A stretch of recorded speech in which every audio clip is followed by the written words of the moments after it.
very much again. Muchas gracias una vez más por las amables palabras. Ciertamente es un verdadero placer dirigirme a ustedes y hablar de cómo esta ciencia que hemos estado haciendo en estos últimos años nos ha traído a relacionarnos con otros temas que se han mencionado aquí hoy. Voy a hablar, por supuesto, de los telómeros y por qué nos interesan. Nos interesan porque nos interesan las personas. Entonces, vamos a hablar de qué sucede cuando hay un desequilibrio y el impacto que puede tener un desequilibrio en los telómeros en los seres humanos. Sí, Sonia.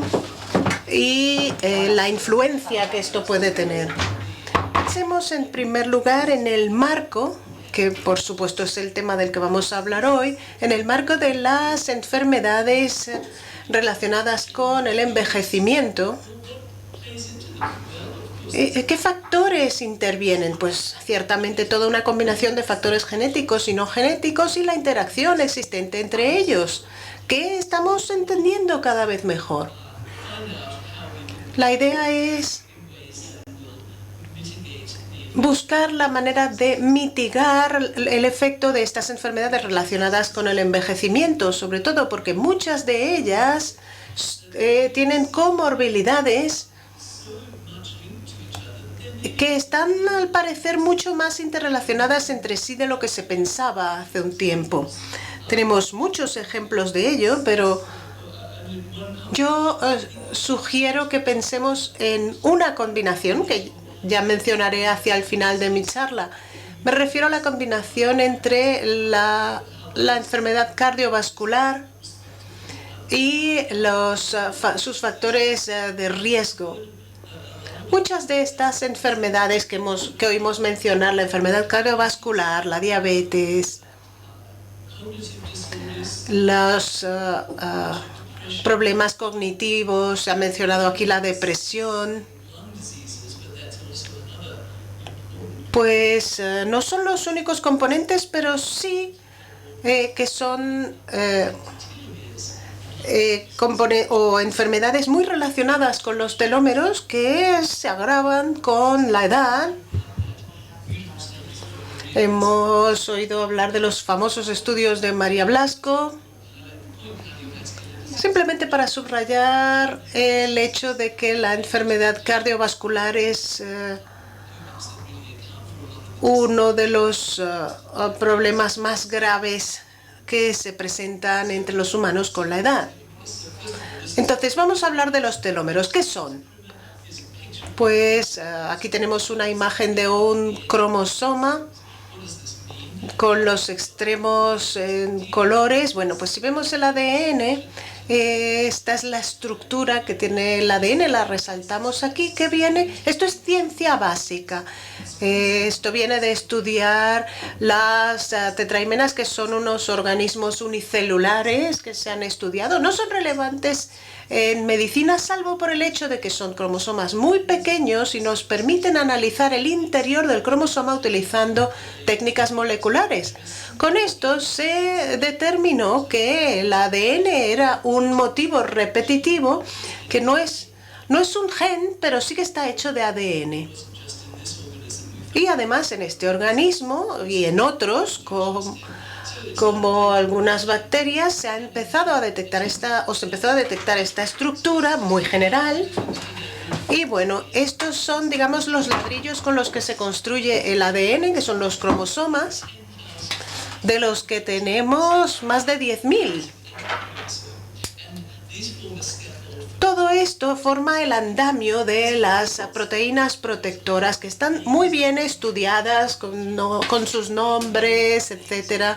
Sabemos los nombres de estas proteínas, sabemos lo que hacen. Hay muchísimos datos celulares y moleculares sobre estas proteínas y precisamente su objetivo es actuar como andamio sobre el que se puedan formar las proteínas. Algunas de ellas han surgido en estudios genéticos y como ya sabemos lo que hacen a partir de estudios básicos que hicieron muchos investigadores de los telómeros, hemos podido empezar a entender la influencia de los mecanismos genéticos que las involucran.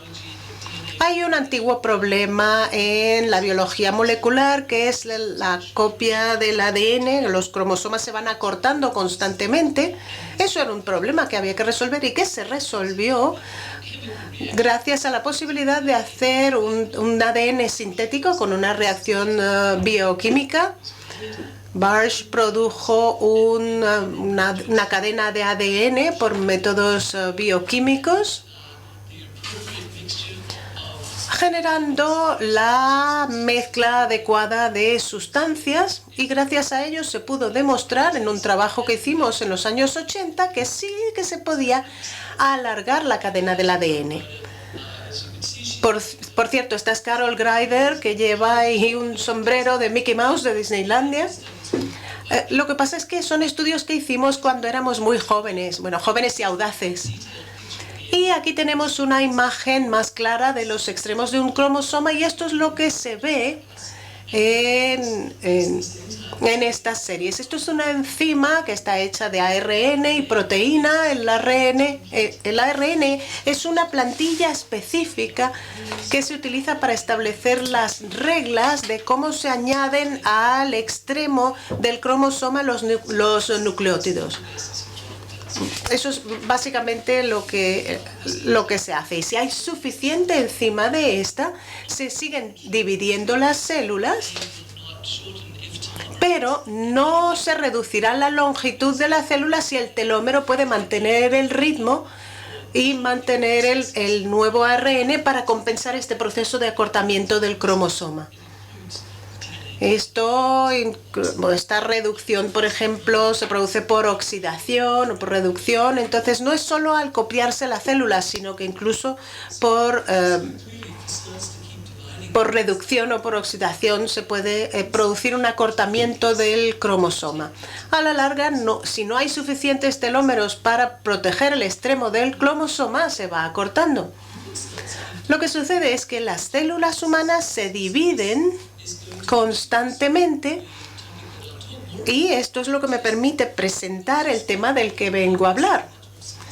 Y lo que nos hizo pensar en esto de manera mucho más sofisticada en el ser humano, que es una imagen mucho más clara de las consecuencias de este acortamiento en los humanos. Básicamente voy a describir lo que actualmente entendemos de este proceso.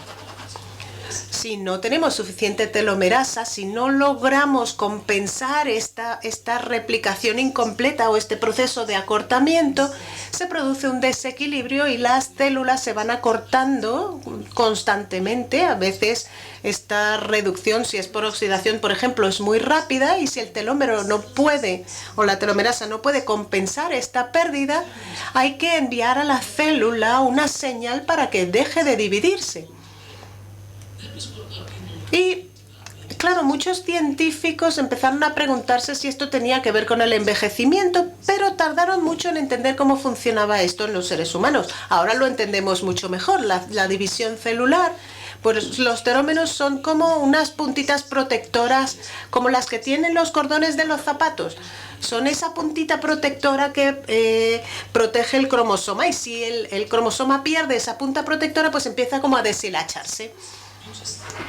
Entonces, se llega a una etapa que normalmente llamamos la senectud, donde empiezan a producirse fallos en el funcionamiento. No solo es que se replican menos las células, sino que además empiezan a tener defectos que empiezan a afectar a todo el organismo, no solo a las células, afectan la función de la mitocondria. Y hay estudios muy interesantes que demuestran que esto es así. Y por supuesto, esto afecta también el uso de la energía en el organismo en su totalidad, no solo en la célula. Y el caso es que la célula también inicia un programa nuevo donde segrega factores tumerogénicos e inflamatorios que empiezan a tener efectos indeseables que afectan no solo a la célula, que se hace cada vez más corta, sino también al sistema en general, al organismo en general.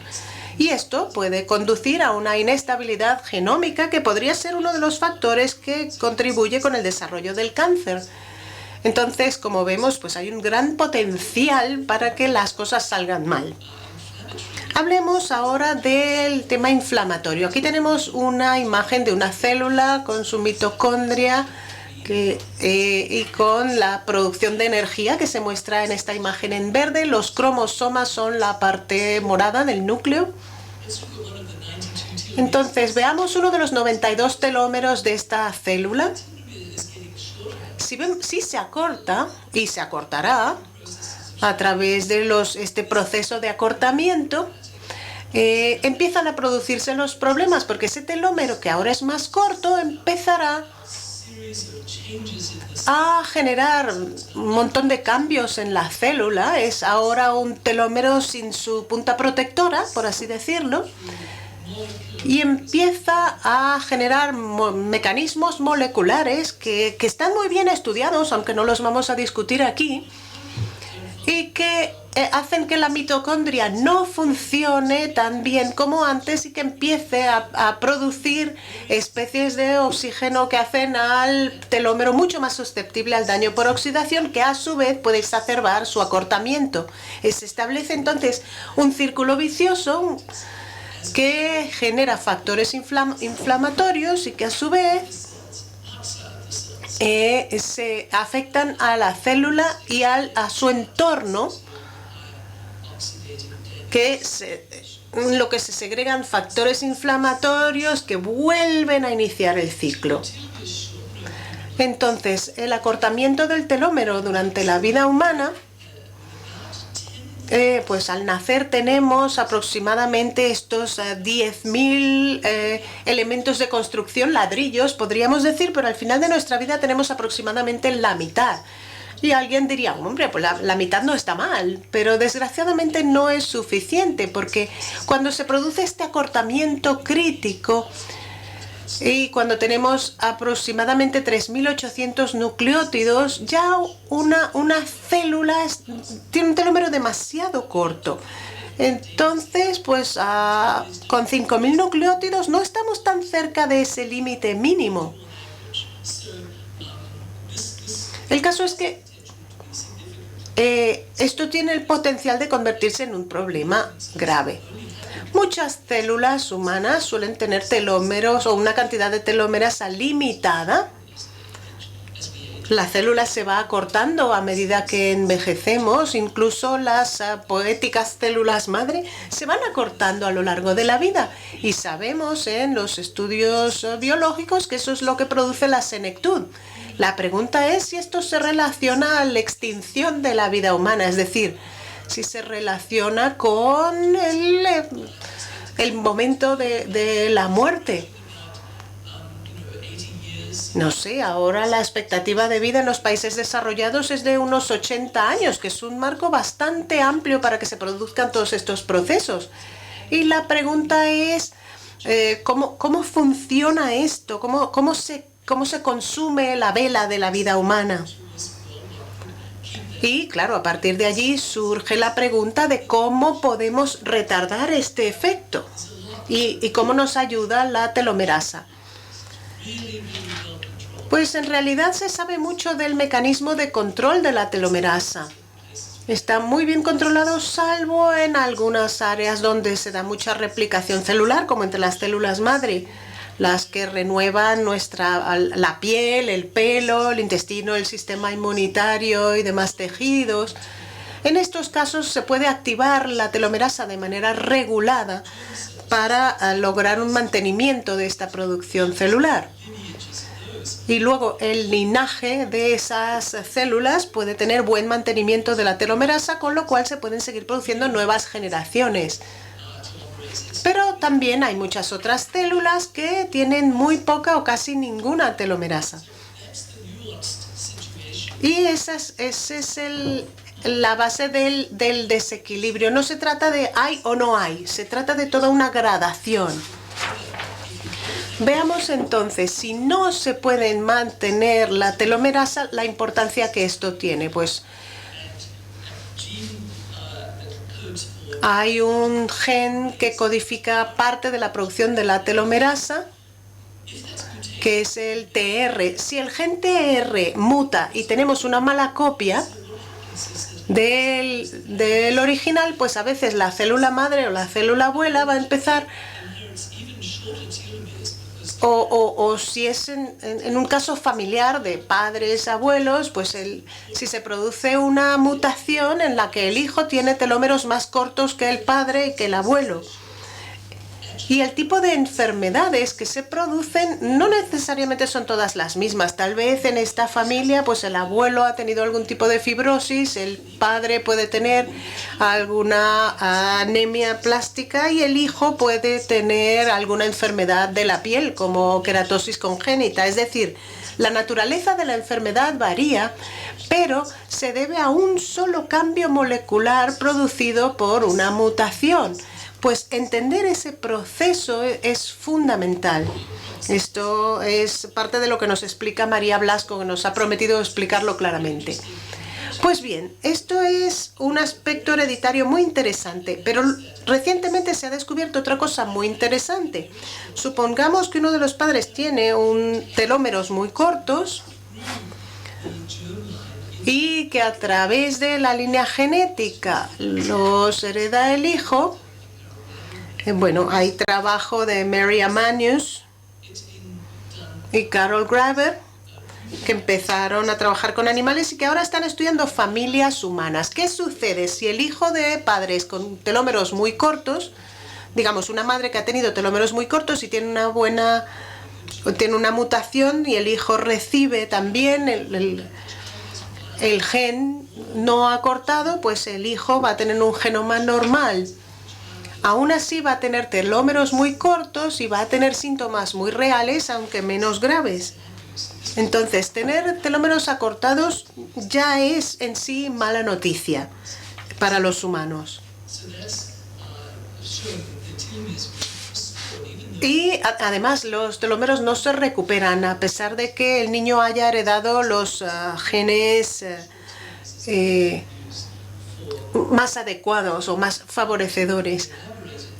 Claro, no voy a entrar en grandes detalles sobre las enfermedades que se pueden desarrollar, pero he estado hablando de muchas enfermedades que tienen que ver con el envejecimiento y a mí me parece fascinante que gran parte de la investigación actual de muchos de los grupos activos actualmente se están concentrando mucho en estos nuevos aspectos de la genética moderna. Y vemos que muchos de estos estudios se superponen. Es decir,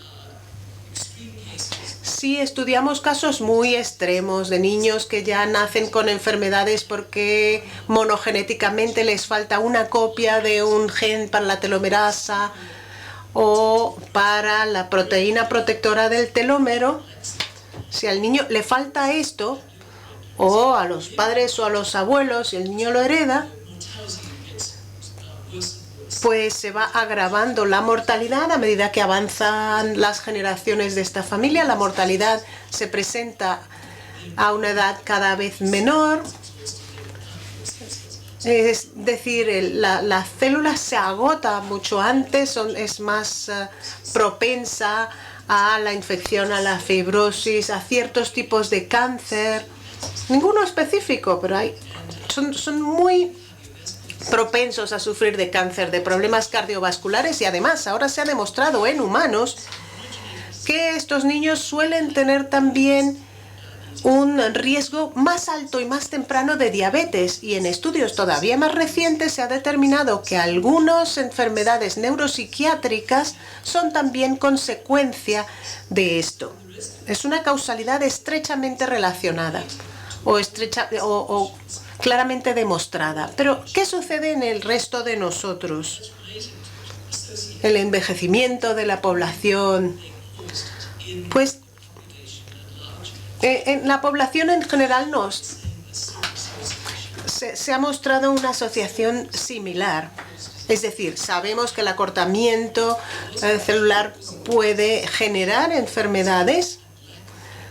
La pregunta es si el acortamiento no heredado está generando los mismos problemas en toda la población, que es donde los nuevos hallazgos se hacen tan interesantes, porque hemos aprendido mucho sobre de dónde viene esto.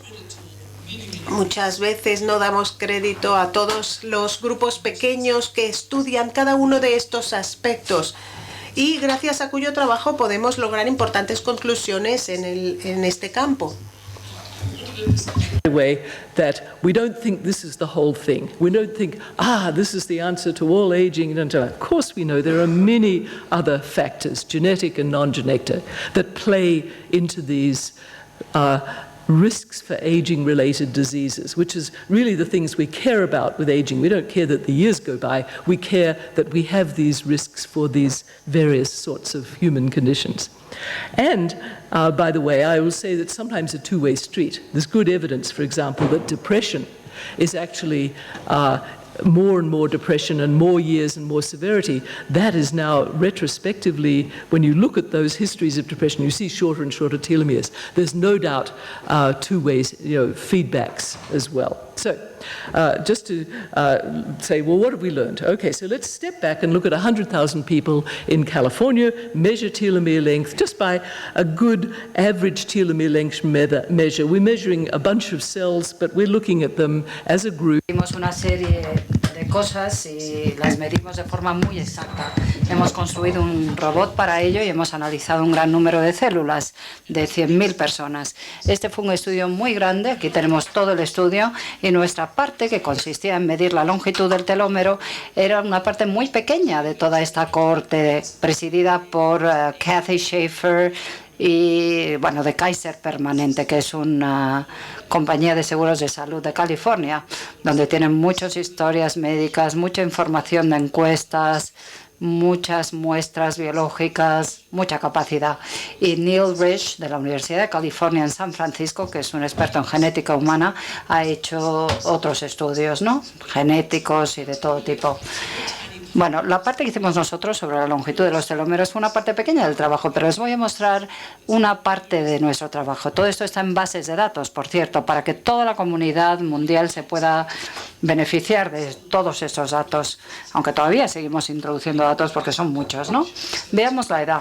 A medida que envejecemos, aquí tenemos estas 100.000 personas, no las hemos dividido de ninguna manera, podemos ver que la longitud media de los telómeros en la saliva, y aquí incluimos leucocitos y también células epiteliales, vemos que la longitud media de los telómeros va reduciéndose con la edad hasta que llegamos a los 70 y tantos años de edad. Esa es la edad de mortalidad media de este grupo. Y la gente que sobrevive más, que tiene una esperanza de vida máxima a los 70 y tantos años, vemos que tienen telómeros más largos. Yo no creo que en estas personas haya reducido la longitud de los telómeros y luego haya vuelto a aumentar, para nada.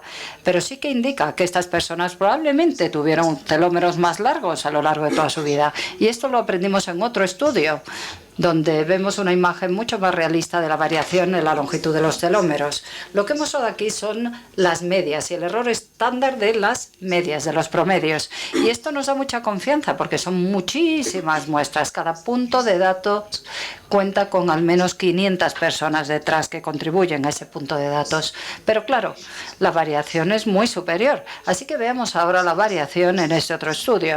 Esto es lo que podemos ver. Cada punto en este caso representa una longitud telomérica. El eje Y, vemos la longitud del telómero y cómo va variando con la edad. Y aquí hablamos de una población muy interesante porque son personas que viven en Costa Rica, en la península de Nicoya, y que tienen más probabilidad de vivir hasta los 100 años que la población control. O sea, una longevidad excepcional.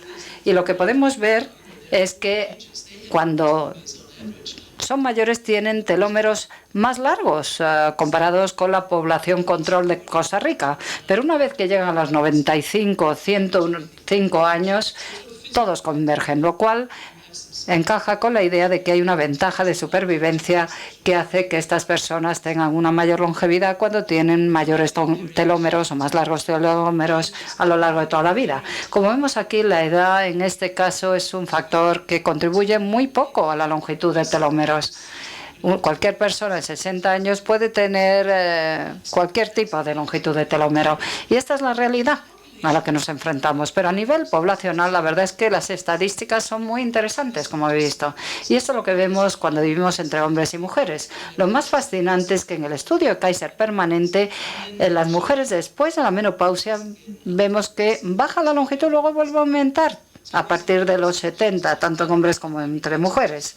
Pero ¿qué relación tiene todo esto con la mortalidad? Bueno, pues vamos a ver ahora todo el mundo. No hemos dividido a este grupo de 100.000 personas y se recabó el ADN en el año 2009 y desde entonces vemos cómo se ha analizado la mortalidad en términos acumulativos hasta el año 2012 y vemos que de las personas que habían muerto, unas 2.500 que habían muerto en esos 3 años, ¿qué relación hay con la longitud basal de sus telómeros? La longitud de sus telómeros nos predecía cuánto tiempo iban a vivir. Pues sí.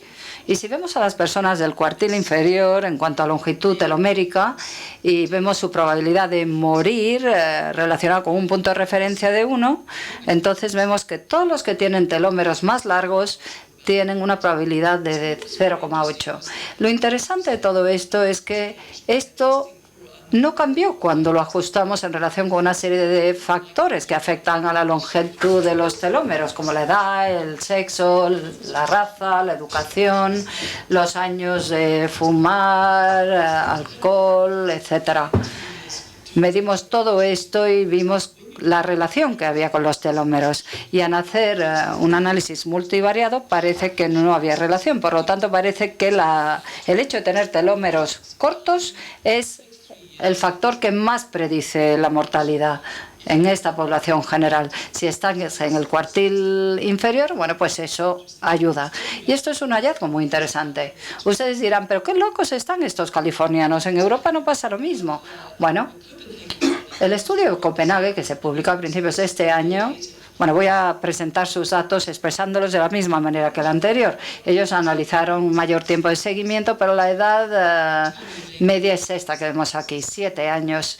Vemos cuántos murieron, 7.600 personas de la población inicial, que era de unos 64.500, y una vez más podemos decir, a ver, ¿cuál era la predicción, el valor predictivo? Aquí tenemos los datos y los he puesto aquí calcándolos de sus tablas para que lo vean con mayor facilidad. Son datos crudos, sin corregir, pero vemos que las personas del decil inferior en cuanto a longitud telomérica tenían 4 veces más probabilidad de haber muerto por cualquier causa que aquellas personas que estaban en el decil o el tercil superior. Lo puedes dividir luego entre muerte cardiovascular, cáncer, y vemos que también se muestra un aumento en la probabilidad de morir cuanto más cortos son tus telómeros. Y por cierto, a lo mejor habrán visto que luego no se suman de la misma manera, y es que en Dinamarca te puedes morir al menos de 3 cosas, te lo permiten, En el certificado de mortalidad pueden aparecer hasta 3 causas de muerte, no solo una. De esta manera, bueno, pues esto es simplemente para los aficionados a estos temas que estén en el público. Bien, haciendo un análisis multivariado, estos efectos se atenúan, pero hay una tendencia general a que los que tienen los telómeros más cortos tienen un mayor hazard ratio, que sube a 1,4 comparado con los que tienen los telómeros más largos. Por lo tanto, la tendencia sigue siendo la misma, aunque en este caso se debilita en este estudio, pero se mantiene. Así que de manera muy global vemos que ocurre lo mismo en la cohorte de California, con gente muy variada, étnicamente hablando, etcétera, y esta otra cohorte de Copenhague, que donde había menor diversidad, diversidad racial y étnica. Por lo tanto, vemos que la mortalidad tiene una relación estadística con la longitud telomérica, al menos en los años anteriores al momento que se produjo la muerte.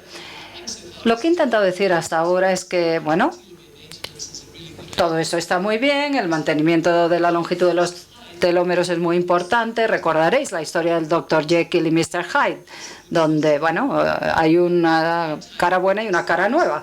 El Dr. Jekyll por la noche se convertía en un asesino, ¿no?, en un monstruo, mientras que de día curaba. Bueno, pues lo mismo ocurre con la telomerasa, con la historia del mantenimiento de la telomerasa. Al menos en el contexto experimental de células con probabilidad de convertirse en tumorales, que se pueden estudiar en el laboratorio y en modelos de ratones, la telomerasa era una mala noticia, ¿no? Era algo malo. ¿Cómo podemos conciliar estas dos cosas? Bueno, pues vamos a ver la conclusión que tenemos en oncología. Yo creo que, bueno, esta es la conclusión a la que podemos llegar en el año 2015. Básicamente, parece que hay un equilibrio cuando se habla de mantenimiento telomérico. Esas enfermedades en las que claramente no hay mantenimiento telomérico, donde no hay suficiente telomerasa, y luego están los datos de mortalidad de cáncer del estudio de Copenhague, ¿no? Diréis, vale, por razones genéticas, en términos generales, muy generales, hay una relación entre la longitud telomérica y una peor situación. Hay casos en los que solamente tienes la mitad de enzima que mantiene la telomerasa, o bien tienes otras mutaciones que realmente afectan a la protección y al hecho de tener fundas estos telómeros. Y todo esto nos da una mayor frecuencia de un subgrupo de cánceres: leucemias, linfomas, enfermedades hematológicas, gastrointestinales. Todos estos tipos de cáncer pueden multiplicarse en su frecuencia por 1000 si lo comparamos con la población general. O sea que hay una relación de causalidad muy importante en los casos genéticos y que parece que también hay una correlación con los casos de la población general. Pero ¿qué podemos decir de la otra parte? Lo que ha ocurrido es que ahora han empezado a surgir, en primer lugar, a partir de estudios con GWAS, de genes que afectan el mantenimiento telomérico en humanos y que han sido identificados en los estudios GWAS como que aumentan la frecuencia o la probabilidad de desarrollar un glioma, un cáncer de cerebro, y esos genes se vio que eran genes de mantenimiento telomérico y que eran una versión de la gen, el alelo común. Bueno, se han visto cosas similares en otro tipo de cánceres como melanoma y pulmón. Aquí vemos el caso del melanoma, de riesgo de melanoma. Esta es la escala alélica y vemos que cuantas más copias de alelos tengas... No, perdón. Aquí hablamos de la longitud de los telómeros. Vemos observación de telómeros. Antes dije que tener telómeros largos era muy bueno, pero ahora vemos que no es así en el caso de aquellos genes que afectan al mantenimiento telomérico a nivel genético, o sea, los alelos que lo afectan, ¿no? Vemos que esto es muy importante y que hay que tenerlo en cuenta ahora, porque si tienes la peor combinación, el odds ratio en este caso es de más de 1,5. Bueno, aquí tenemos un estudio donde ha analizado diferentes países y vemos que la situación es parecida en muchos países. Vemos que la puntuación de alelos genéticos que hacen... esto, por cierto, tiene que ver con los genes conocidos de mantenimiento telomérico, que hace que tengas telómeros más largos. Vemos que en este caso hay mayor riesgo de melanoma, lo cual es muy interesante. Y aquí vemos en el caso de mujeres no fumadoras con cáncer de pulmón en Asia, vemos que la variación alélica a nivel genético, o sea, cuantos más alelos tienes asociados a telómeros más largos, mayor riesgo de desarrollar cáncer de pulmón.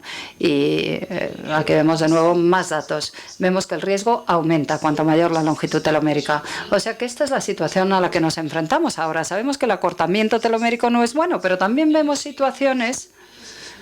Y en ciertos cánceres no se ha demostrado, por cierto, porque esto es cierto para algunos cánceres, pero no para todos. Pero sí se ha demostrado en los tipos de cáncer más comunes. Bueno, no se ha demostrado en cánceres muy comunes como el de mama, pero sí en otros. Sabemos que no es bueno tener estos genes tan activos. Incluso este estudio mostró que, aunque antes vimos que todo está muy bien, que eso de tener telómeros más largos, etcétera, si pensamos únicamente en los genes que afectan a la longitud telomérica, y luego mostraré que hay muchas otras cosas que afectan a la longitud telomérica, si pensamos solo en los genes, Si tienes telómeros más largos, entonces tienes mayor riesgo de cáncer. He mostrado antes lo contrario, donde el alelo de telómeros más cortos estaba relacionado con un menor riesgo de mortalidad por otros tipos de cáncer. O sea que los genes y la longitud telomérica nos dan un mensaje mixto, ¿no?, en cuanto al cáncer. Estos datos son contundentes. En general vemos que los telómeros más largos son una buena cosa, menor incidencia de enfermedades y mortalidad por cualquier causa, enfermedad cardiovascular, otros tipos de cáncer. Es una buena cosa tener telómeros más largos. Eso es lo que mostré y lo que he mostrado que se ha observado. Pero la historia tiene dos caras. Veamos primero lo bueno, la parte beneficiosa de aquellos genes que hacen que sean más largos los telómeros, los que más puntúan en estos grandes estudios que luego se segregan en distintos cuartiles. Vemos que, por ejemplo, el riesgo de enfermedad de arterias coronarias es menor cuanto más largos sean los telómeros o cuanto mejores sean los genes de mantenimiento telomérico, ¿no? Cuantos más de estos alelos, más probabilidad tienes de evitar el tener una enfermedad coronaria. O sea que el tener largos telómeros sigue siendo algo bueno. Y eso se ha visto con la enfermedad coronaria y con Alzheimer. El mismo tipo de cosas se ha observado en ambos casos. Y yo creo que esto es algo realmente muy interesante, porque la longitud más corta de telómeros, como se debe a una aleatorización mendeliana, o sea, son genes los que causan esto, hay una relación causal con un mayor riesgo de enfermedad de Alzheimer. Y el odds ratio por disminución de desviación estándar, dictada por esta variante de estos alelos que afectan a los telómeros, es la que vemos aquí, o sea, muy importante, lo cual es muy interesante. Hasta ahora todo suena muy bien por lo que os he contado, ¿no?, sobre la longitud de los telómeros e incluso la variación genética, la variación más común que más afecta a parte de la longitud telomérica, no a toda. Pero, como digo, hay otra cara de la moneda. Las variantes del gen común tienen una parte negativa, y es que aumentan el riesgo de cánceres específicos como cerebrales, melanoma y cáncer de pulmón no asociado al tabaquismo. Y eso es solo los genes. Los genes aumentan la mortalidad por cualquier cáncer. He contado antes la buena noticia, pero ahora cuento la mala. Volvamos a la observación de telómeros largos. ¿Cómo podemos conciliar lo que acabo de decir? O sea, que menos riesgo de mortalidad. Bueno, no todos son los genes. Los telómeros se ven afectados por muchos factores no genéticos, también influidos por la longitud telomérica. Por lo tanto, esto debe ser lo que nos lleva a esa cifra global, que es que los largos telómeros son mejores. Bueno, vamos a resumirlo en palabras. En el caso de la enfermedad de arterias coronarias, la enfermedad de Alzheimer, es mejor tener telómeros más largos. La mortalidad por enfermedad cardiovascular es menor con los telómeros más largos. Eso es una buena noticia. En cuanto al riesgo de cáncer, la situación es mixta. Hay ciertos tipos de cáncer donde está mal tener telómeros cortos, en otros tipos de cáncer es peor tenerlos largos, y parece que no solo son los genes, que hay otras cosas que influyen. Pero en términos generales, bueno, lo cierto es que tener telómeros más largos es mejor. Es como escoger de qué veneno quieres morir, ¿no? Bueno, esto es muy serio porque estamos hablando que hay una mezcla de cosas y que no sabemos lo suficiente como para empezar a trabajar con telómeros y telomerosa, porque no sabemos en qué tipos celulares estos telómeros más largos pueden tener un efecto nocivo y dar lugar a esos cánceres tan malos, ¿no? Por eso digo que no sabemos lo suficiente. Espero haber explicado algunas cosas bien. Nosotros pensamos que los efectos no genéticos de los telómeros pueden ser cruciales a la hora de decidir cómo conseguir los efectos beneficiosos teloméricos. Esta estatua cerámica tan bonita es de Lu Suyu, que era un señor de la guerra chino de hace muchos siglos, que lo que hizo fue ir de una provincia en guerra a otra y de hecho tenía que cruzar fronteras muy peligrosas. Le mataban si le reconocían porque era un gran líder muy conocido y le matarían si intentaba cruzar la frontera. Así que estaba muy estresado por este hecho y vemos que, bueno, de la noche a la mañana el pelo se le volvió blanco, por eso aparece así en la estatua. Bueno, la buena noticia es que así no le reconocieron porque esperaban que tuviera el pelo negro, o sea que el envejecer tiene también sus ventajas. Lo que intento decir es que la idea del estrés y del proceso de envejecimiento, aunque estemos hablando de anécdotas extremas, cómo el envejecimiento se puede producir de la noche a la mañana, bueno, pues tampoco es una idea nueva. Pero ¿cómo esto se puede traducir en medidas cuantitativas? La gente ha estudiado mucho el estrés crónico y de hecho está muy documentado. El estrés se sabe que es un factor de riesgo de enfermedad cardiovascular, según grandes estudios. Pero ¿qué pasa con los telómeros? Bueno, hay muchos factores de estrés, que luego explicaré cuáles son. Pensémoslo de esta manera. Hay muchos factores de estrés que tienen un efecto en el cerebro. Es como si el cerebro recibiera señales, ¿no?, del exterior y luego, o del interior también, ¿no?, de cómo te encuentras, de tu disposición, tu actitud. Pero el cerebro recibe señales y va integrando esas señales y luego se produce una serie de efectos fisiológicos. ¿Y qué es lo que encontramos? Por relaciones cuantitativas entre el acortamiento telomérico en los leucocitos y diferentes medidas de factores de estrés. Y esta relación es cuantitativa. Sabemos que los telómeros pueden contribuir a la enfermedad, sabemos que el estrés puede contribuir a la enfermedad y esta es una vía posible. Pero una vez más, hay otras vías también, de eso estamos seguros. Veamos los factores más light. Aquí tenemos un grupo de funcionarios del Reino Unido que han sido estudiados, es la cohorte de Whitehall, y los que tienen mayor hostilidad y cinismo son los que tienen telómeros más cortos. Bueno, esto no es nada frívolo porque la hostilidad cínica es una medida que está asociada con, por ejemplo, el mayor riesgo de enfermedad cardiovascular.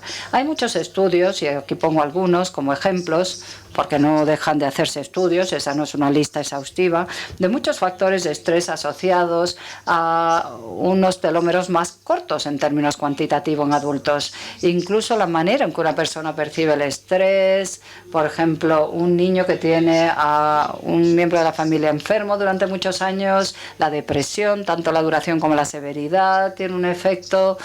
O sea, conocemos todo esto de forma retrospectiva y vemos que progresivamente esas personas van teniendo telómeros más cortos, problemas de maltrato familiar, personas que han salido de esa situación tienen telómeros más cortos, el apoyo social, la exposición a trauma infantil, cosas que han ocurrido durante la infancia, un menor grado de educación, todo eso está relacionado con menores telómeros en adultos. Y en los niños han hecho estudios también y se ha visto que una vez más hay una relación muy estrecha con situaciones que, como os podéis imaginar, son muy estresantes, indeseables, ¿no?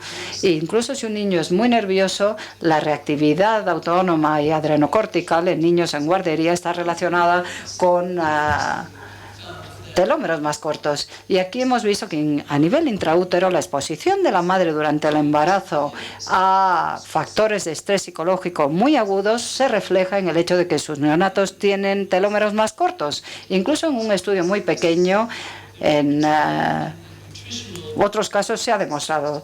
Y todo esto lo ha sugerido un estudio que hemos hecho donde vemos que hay una deficiencia de folato durante el embarazo por parte de la madre que está relacionada con telómeros más cortos en el niño. No sabemos si esto va a tener luego repercusión en la vida adulta, pero como hay muchos efectos del embarazo que se saben que luego conducen a enfermedades posteriormente en la vida, bueno, pues esta podría ser una de las consecuencias.